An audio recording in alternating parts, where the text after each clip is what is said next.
À la fête du 7e anniversaire de ma fille, ma belle-mère a dit « Les enfants adoptés ne méritent pas de gâteau », puis a jeté le gâteau à la poubelle devant 30 enfants. Ma fille a pleuré. Je n'ai pas crié. J'ai dit « La fête est terminée ». 4 jours plus tard, ma belle-mère a reçu un colis et s'est effondrée. Avant de commencer l'histoire, n'oubliez pas d'aimer et de vous abonner à la chaîne pour voir plus d'histoires comme celle-ci. Ma belle-mère a regardé ma fille de 7 ans, a souri et a dit « Les enfants adoptés ne méritent pas de gâteau ». Puis elle a pris le gâteau d'anniversaire, celui avec le prénom d'Héloïse écrit en glaçage rose, celui que j'avais commandé sur mesure 3 semaines à l'avance, et l'a jeté directement à la poubelle devant 30 enfants, devant leurs parents, devant tout mon quartier. La pièce est devenue silencieuse. Pas ce genre de silence qui survient quand quelqu'un laisse tomber un verre ou dit quelque chose de gênant. C'était différent. C'était le genre de silence qui tombe lorsque quelque chose d'impardonnable se produit en plein jour et que personne ne sait comment réagir. J'ai vu le visage de ma fille s'effondrer. Pas de manière théâtrale, pas avec des cris ou des gestes brusques, mais juste un effondrement silencieux, comme un château de cartes qui s'écroule sur lui-même. Ses petites mains, qui étaient pressées l'une contre l'autre d'excitation quelques secondes plus tôt, sont retombées le long de son corps. Ses yeux, qui étaient fermés, prêts à faire un vœu, se sont ouverts en grand, remplis de confusion. Et puis les larmes sont venues, silencieuses, régulières. Le genre de larmes qui ne demandent pas d'attention parce qu'elles sont trop profondes pour cela. Je n'ai pas crié. Je n'ai pas attrapé Francine par son collier de perles pour la traîner hors de chez moi. Je ne lui ai pas donné la satisfaction de me voir m'effondrer. Au lieu de cela, je me suis dirigé vers Héloïse, je me suis agenouillé pour être à sa hauteur et j'ai dit « Tout va bien, mon papillon. Je suis là. » Je l'ai prise dans mes bras, je l'ai serrée contre ma poitrine et je me suis tourné vers la salle remplie de parents figés et d'enfants désemparés. J'ai prononcé 4 mots, la fête est finie. C'est tout. Pas d'explication, pas d'excuses, pas de tentative de sauver ce qui ne pouvait l'être. J'ai regardé les parents rassembler leurs enfants, évitant mon regard, chuchotant entre eux en récupérant des sacs surprises qui ne seraient jamais ouverts. J'ai regardé le château gonflable vide dans le jardin, qui bourdonnait encore d'air. J'ai vu 30 enfants sortir de ma maison, beaucoup pleurant parce qu'ils ne comprenaient pas ce qui s'était passé, sachant seulement que quelque chose avait terriblement mal tourné. Et pendant tout ce temps, je tenais Héloïse. Je l'ai tenue jusqu'à ce que le dernier invité soit parti. Je l'ai tenue jusqu'à ce que mes bras me fassent mal. Je l'ai tenue parce que c'est ce que font les mères lorsque le monde essaie de dire à leurs enfants qu'ils n'ont pas leur place. Je m'appelle Gemma. J'ai 41 ans. Je suis infirmière pédiatrique depuis 16 ans. J'ai tenu des bébés prenant leur premier souffle et j'ai soutenu des parents regardant leurs enfants prendre leur dernier. Je pensais comprendre la douleur. Je pensais comprendre la cruauté. Mais rien ne m'avait préparé à voir ma propre fille s'entendre dire qu'elle ne méritait pas de gâteau d'anniversaire parce qu'elle ne partageait pas mon sang. La femme qui a fait ça, c'est Francine Bellamy, ma belle-mère. Elle a 68 ans. Elle porte ses cheveux argentés en un carré parfait. Elle va à l'église tous les dimanches, fait du bénévolat à la boutique de l'hôpital le mardi et anime un club de lecture le jeudi soir. Pour le monde extérieur, c'est un pilier de la communauté.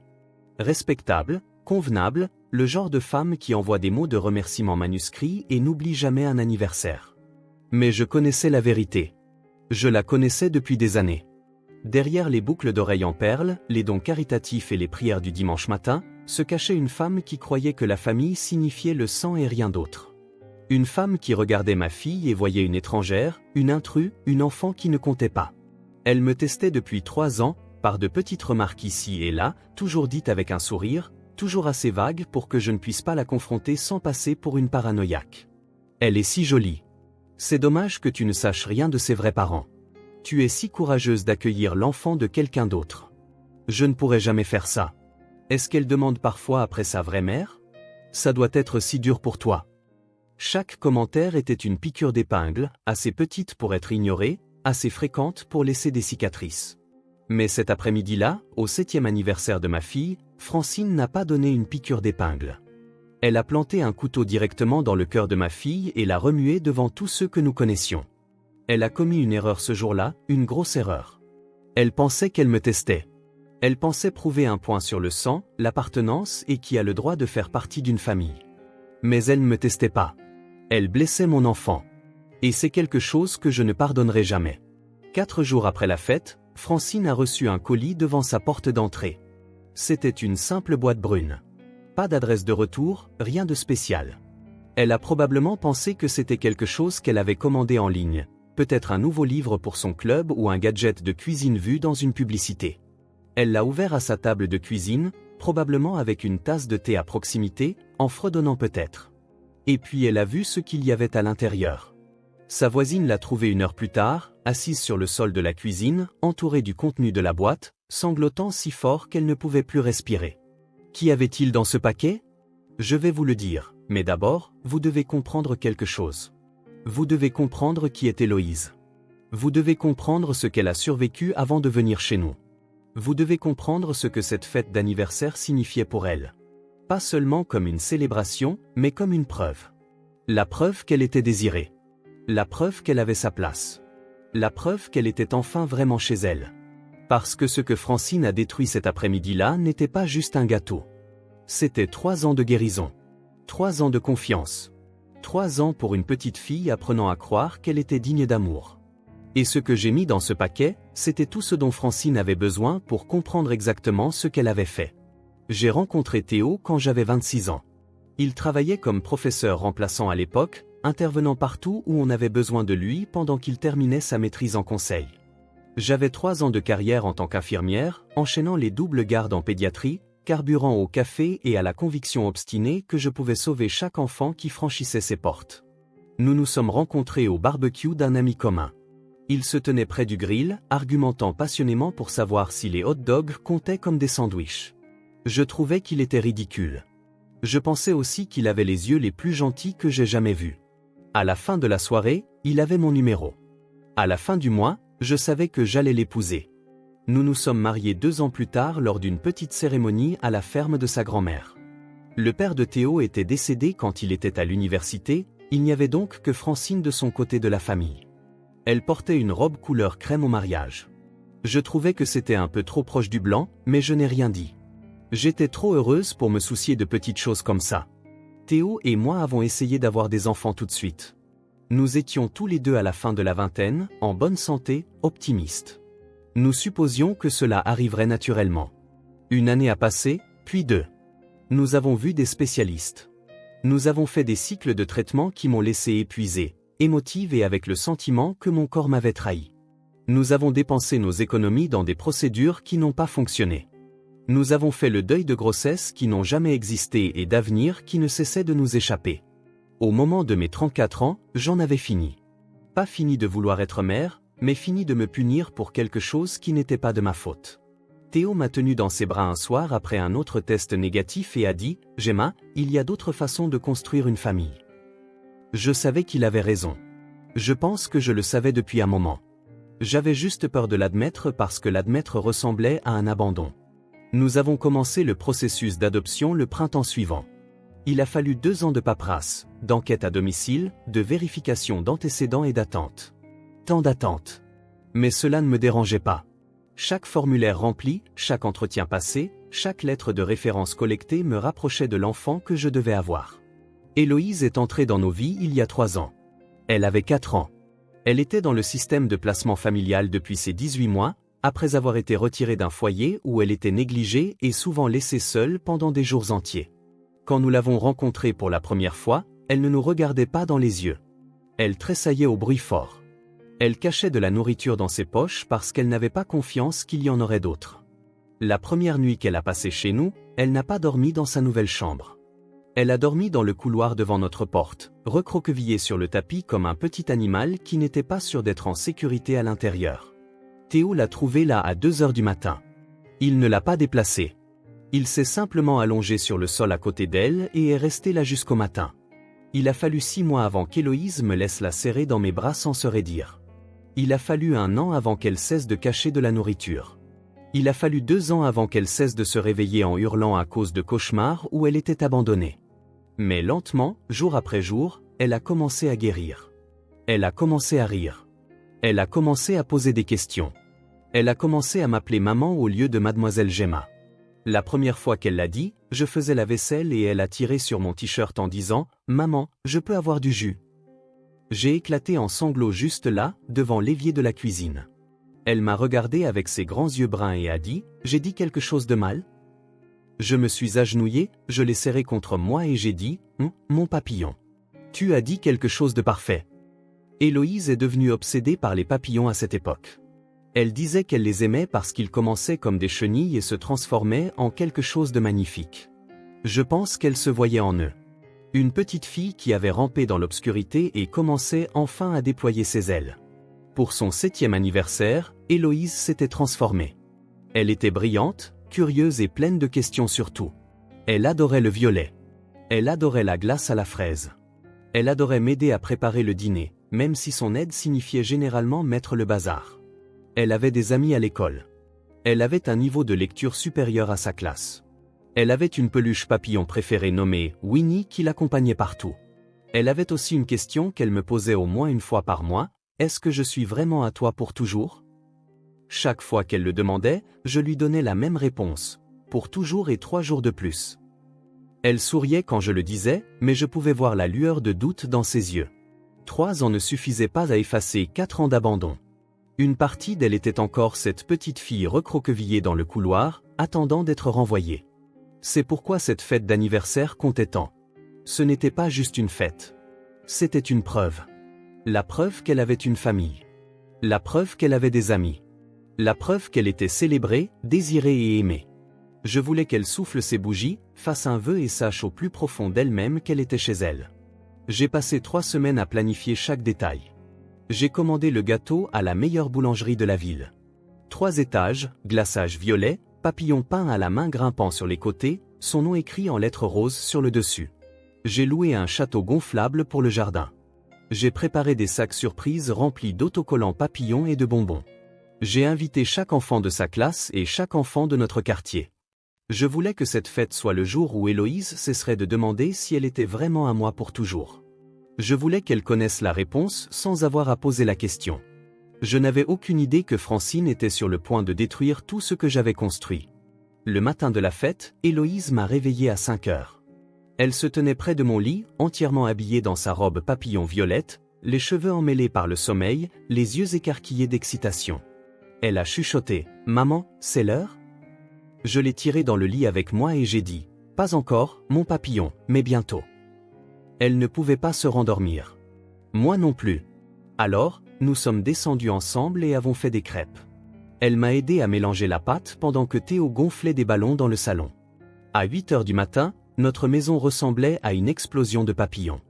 Des serpentins violets pendaient à chaque porte. Des découpages de papillons couvraient les murs. Le château gonflable se remplissait d'air dans le jardin, grossissant de minute en minute. Héloïse se tenait au milieu de tout cela, tournant lentement en rond, absorbant chaque détail. Elle m'a regardé et a dit, « Maman, c'est le plus beau jour de toute ma vie. » J'ai senti mon cœur gonfler. C'était exactement ce que je voulais. C'était le moment que je planifiais depuis des semaines. Les invités ont commencé à arriver à midi. Les enfants affluaient par la porte d'entrée, serrant des cadeaux emballés et débordant d'énergie. Les parents s'attardaient dans la cuisine, faisant la conversation, complimentant les décorations. Héloïse courait d'un ami à l'autre, montrant Winnie le papillon, pointant ses serpentins préférés, demandant à tout le monde s'il voulait voir sa nouvelle chambre. Francine est arrivée à 12h30. Elle était en retard, ce qui n'était pas inhabituel. Elle a franchi la porte d'entrée sans frapper, a regardé le salon et a dit, « Tu en as vraiment fait des tonnes, n'est-ce pas ?» J'ai souri et n'ai rien dit. J'avais appris il y a des années que répondre à ses commentaires ne faisait qu'empirer les choses. Elle n'avait pas apporté de cadeau. Je l'ai remarqué, mais je ne l'ai pas mentionné. Théo l'a accueillie avec une étreinte et lui a demandé si elle voulait boire quelque chose. Elle a dit qu'elle prendrait un verre de vin blanc. Il était à peine midi passé, mais je l'ai servi quand même. Tout pour maintenir la paix. Pendant la première heure, Francine s'est bien tenue.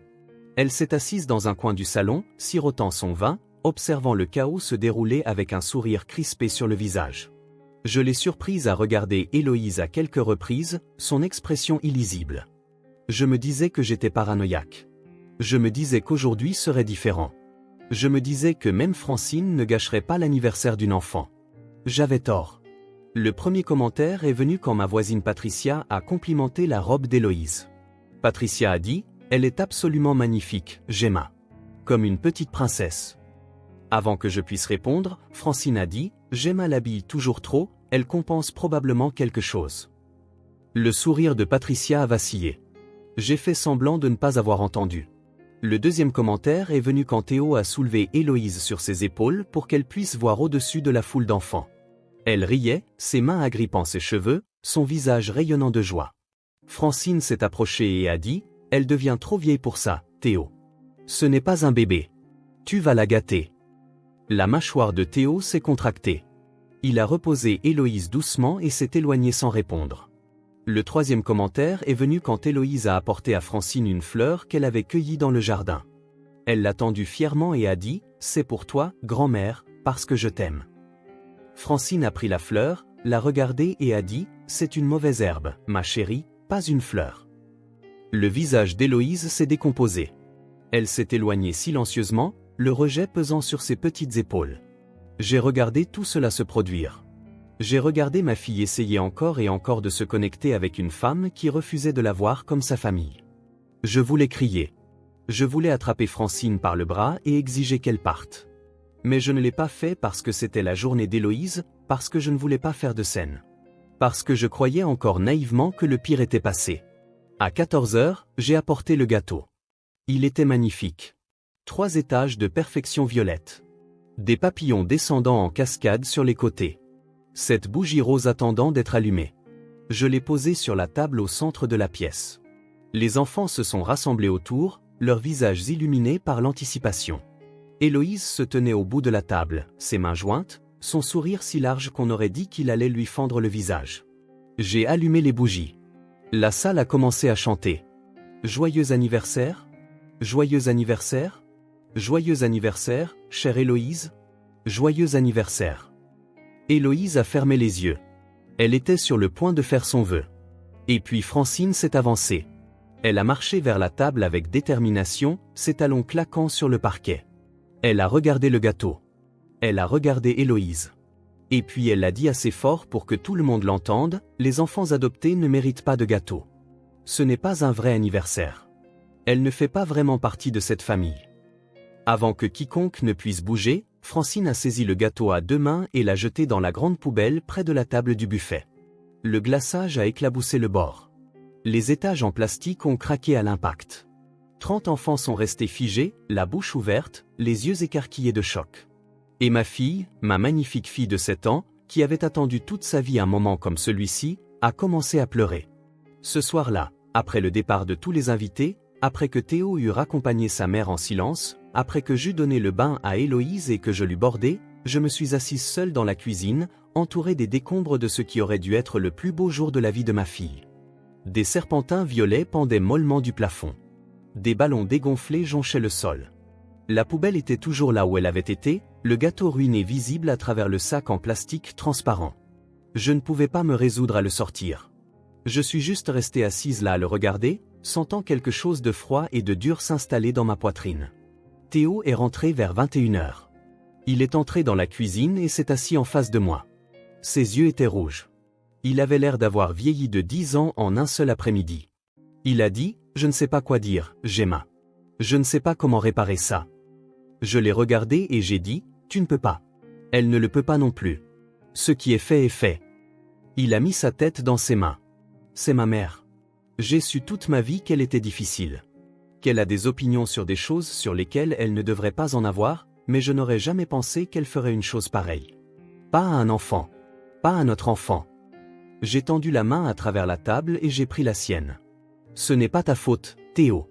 Tu n'as pas jeté ce gâteau. Tu n'as pas dit ces mots. Il a levé les yeux vers moi. Qu'est-ce qu'on fait maintenant? Je n'avais pas de réponse. Pas encore. Mais quelque chose se formait déjà dans mon esprit. Pas une vengeance. La vengeance serait mesquine. La vengeance ne concernerait que moi. Il fallait que ce soit à propos de quelque chose de plus grand. Il fallait faire comprendre à Francine exactement ce qu'elle avait détruit. Je suis allé au lit ce soir-là, mais je n'ai pas dormi. Je suis resté allongé dans l'obscurité, écoutant Théo respirer à côté de moi, pensant à ma fille au bout du couloir. Vers 3 h du matin, Héloïse est apparue dans l'encadrement de notre porte. Elle serrait Winnie contre sa poitrine. Elle a dit « Maman, je peux dormir avec vous? J'ai fait un mauvais rêve. » J'ai soulevé les couvertures et elle a grimpé entre nous. Elle a pressé son petit corps contre le mien et a chuchoté Maman, est-ce que je ne suis pas réelle? Mon cœur s'est brisé en 1000 morceaux. Je l'ai serré plus fort et j'ai dit, tu es la chose la plus réelle de toute ma vie, mon papillon. Ne laisse jamais personne te dire le contraire. Elle s'est endormie après ça. Pas moi. Je suis resté là avec ma fille dans les bras, et j'ai pris une décision. Francine ne ferait plus jamais de mal à Héloïse. Mais avant de la couper de nos vies pour toujours, elle allait comprendre exactement ce qu'elle avait fait. Le lendemain matin, j'ai commencé à rassembler du matériel. J'ai parcouru tous les albums photos de la maison en sortant des photos d'Héloïse. Le jour de son adoption, debout entre moi et Théo au tribunal, tenant un papillon en peluche que l'assistante sociale lui avait donné. Son premier Noël avec nous, assise sur les genoux de Francine en ouvrant un cadeau. Son premier jour de maternelle, faisant signe à la caméra avec son sac à dos presque plus gros qu'elle. Chaque étape, chaque souvenir, chaque moment des 3 dernières années. Puis je suis allé dans la chambre d'Héloïse et j'ai rassemblé autre chose. Chaque carte qu'elle avait faite pour grand-mère Francine. Des cartes d'anniversaire, des cartes de fête des mères, des cartes d'un mardi quelconque qui disaient des choses comme « Je t'aime, grand-mère, merci d'être gentille avec moi, et tu es la meilleure grand-mère du monde ». Chacune était décorée de dessins de papillons au crayon violet. Chacune était signée de l'écriture soignée et tremblotante d'Héloïse. Francine n'avait jamais affiché ses cartes. Elle les acceptait poliment quand Héloïse les lui remettait, puis les rangeait quelque part hors de vue. Mais j'avais gardé des copies. J'avais photographié chacune d'entre elles parce que je savais qu'elles comptaient pour Héloïse, même si elles ne comptaient pas pour Francine. Le deuxième jour, j'ai contacté les parents qui avaient été à la fête. J'ai envoyé un message simple, je documente ce qui s'est passé à la fête d'anniversaire d'Héloïse. Si vous le voulez bien, j'apprécierais une déclaration écrite décrivant ce dont vous avez été témoin. En 48 heures, j'ai eu 23 réponses. Chacune décrivait la même chose.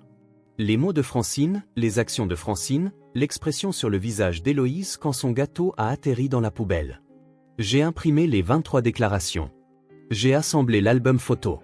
J'ai rassemblé les cartes. Et puis je me suis assise à ma table de cuisine et j'ai écrit une lettre à la main.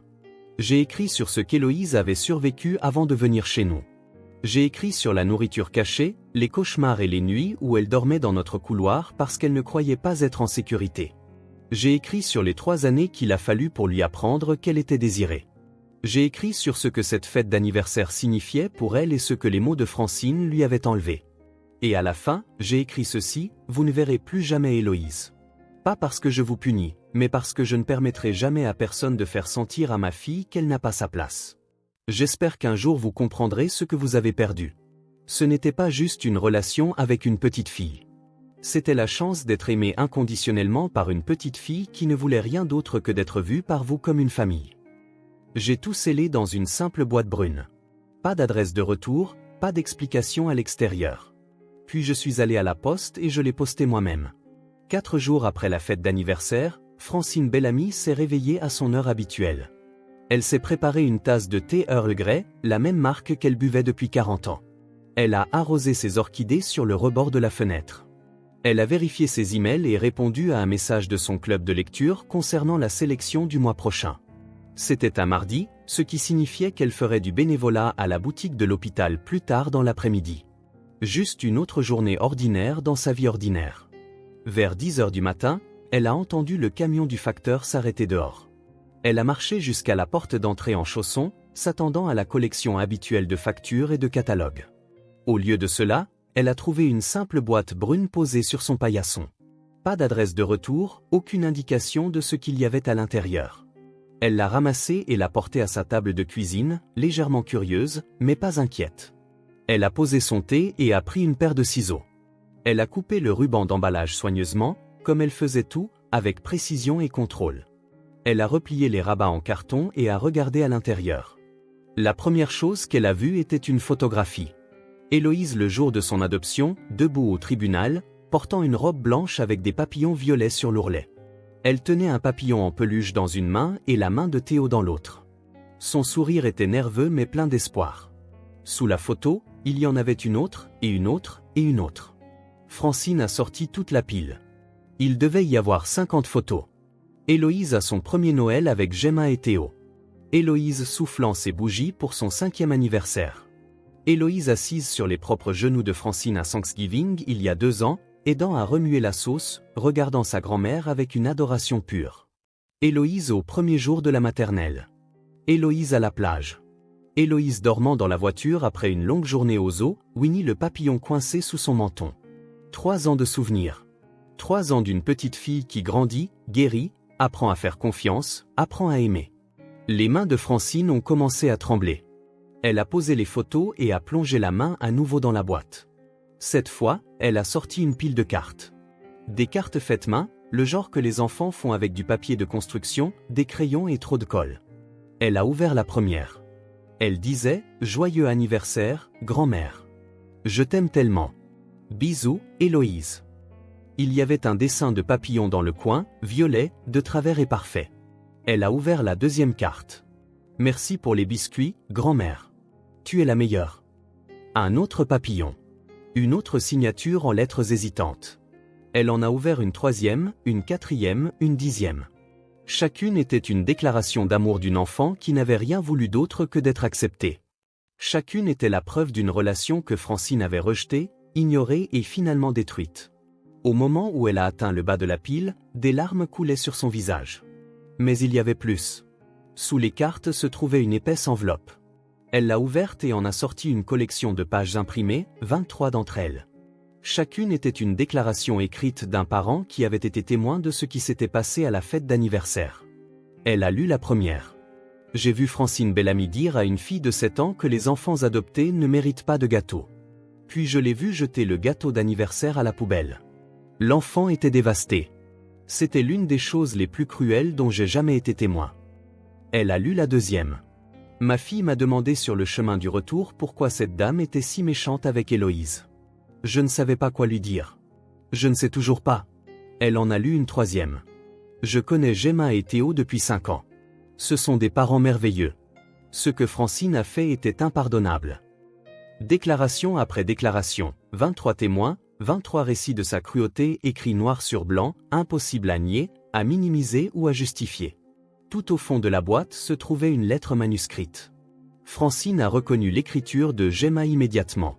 Elle l'a dépliée avec des doigts tremblants et a commencé à lire. La lettre lui disait tout. Elle lui parlait de la vie d'Héloïse avant l'adoption, la négligence, l'abandon, les 18 mois passés en tant que bébé, souvent laissée seule pendant des jours. Elle lui parlait de la nourriture cachée, des cauchemars, des nuits où Héloïse dormait dans le couloir parce qu'elle ne croyait pas être en sécurité. Elle lui parlait des 3 années que Gemma et Théo avaient passées à apprendre à Héloïse qu'elle était désirée, qu'elle était aimée, qu'elle était chez elle. Et puis elle lui disait ce qu'elle avait détruit. Le dernier paragraphe disait « Vous ne verrez plus jamais Héloïse. Pas parce que je vous punis, mais parce que je ne permettrai jamais à personne de faire sentir à ma fille qu'elle n'a pas sa place. J'espère qu'un jour vous comprendrez ce que vous avez perdu. Ce n'était pas juste une relation avec une petite fille. C'était la chance d'être aimé inconditionnellement par une petite fille qui ne voulait rien d'autre que d'être vue par vous comme une famille. » Francine a lu la lettre 2 fois. Puis elle a glissé de sa chaise sur le sol de la cuisine. Elle est restée assise là, entourée de photos, de cartes et de déclarations, et elle a sangloté. Des sanglots profonds, laids et convulsifs qui venaient d'un endroit dont elle ignorait l'existence. Sa voisine, une femme nommée Paulette, qui avait un double des clés pour les urgences, l'a trouvée 1 heure plus tard. Francine était toujours au sol, serrant l'une des cartes d'Héloïse contre sa poitrine, pleurant si fort qu'elle ne pouvait pas parler. Paulette s'est agenouillée à côté d'elle et a dit « Francine, qu'est-ce qui s'est passé? Qu'est-ce qui ne va pas ?» Francine l'a regardée avec des yeux gonflés et a dit « J'ai tout détruit. J'ai détruit toute ma famille. » Dans les semaines qui ont suivi, Francine n'a pas appelé. Elle ne s'est pas présentée à notre porte. Elle n'a pas envoyé de lettres, de fleurs ou d'excuses. Pendant un moment, j'ai cru que c'était la fin de l'histoire. Je pensais qu'elle disparaîtrait simplement de nos vies et que nous passerions tous à autre chose. J'avais tort. 3 jours après qu'elle a reçu le paquet, j'ai eu un message vocal. J'ai failli ne pas l'écouter. J'ai vu son nom sur mon téléphone et mon premier instinct a été de l'effacer sans entendre un seul mot. Mais quelque chose m'a poussé à appuyer sur lecture. La voix de Francine était brisée. Elle a dit « Gemma, je ne m'attends pas à ce que tu me pardonnes. Je ne le mérite pas. J'ai passé toute ma vie à croire que la famille ne comptait que si c'était le sang. J'avais tort. J'avais tellement tort. Héloïse est ta fille. C'est la fille de Théo. Elle est réelle et elle est aimée. Et j'ai été cruel avec elle d'une manière que je regretterai jusqu'à mon dernier jour. Je ne demande pas une autre chance. Je te demande juste de lui dire quelque chose pour moi. Dis-lui que grand-mère avait tort. Dis-lui qu'elle mérite tous les gâteaux du monde. Dis-lui que je suis désolé. J'ai sauvegardé le message vocal. Je n'ai pas répondu. Pas parce que je voulais punir Francine, mais parce que j'avais besoin de voir si ces mots signifiaient quelque chose. N'importe qui peut s'excuser quand il est pris. N'importe qui peut pleurer quand il est confronté à sa propre